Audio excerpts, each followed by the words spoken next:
Disons que ça, c'est censé être drôle. Un chien marche au bord d'un trou.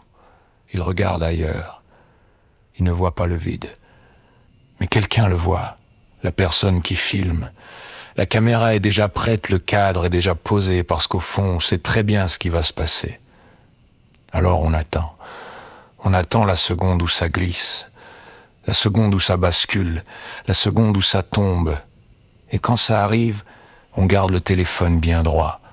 Parce que ce qui compte, ce n'est pas le chien, c'est la vidéo. Heureusement, cette fois, il ne se fait pas mal. Alors tout le monde souffle et tout le monde rit. Et dès que quelqu'un ose dire « Eh, c'est peut-être pas très malin », les gardiens de l'humour débarquent. Vous n'avez pas d'humour. Non, le problème n'est pas l'humour. Le problème, c'est ce moment précis où quelqu'un voit venir la chute et choisit de filmer plutôt que d'éviter qu'elle arrive. Parce qu'un chien ne comprend pas TikTok. Il ne comprend pas les vues. Il ne comprend pas les likes. Il ne comprend pas le montage. Il comprend juste qu'il marche à côté d'un humain qui est censé regarder pour lui.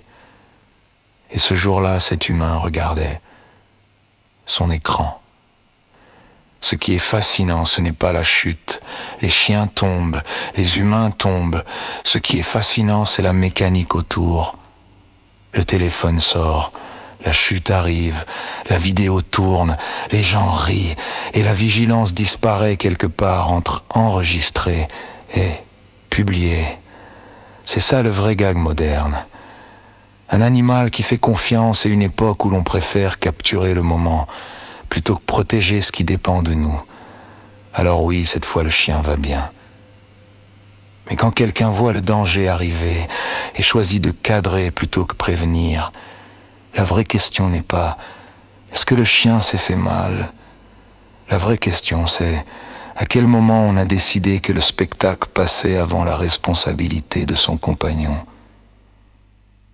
Et ça, étrangement, ce n'est jamais la partie qui fait rire.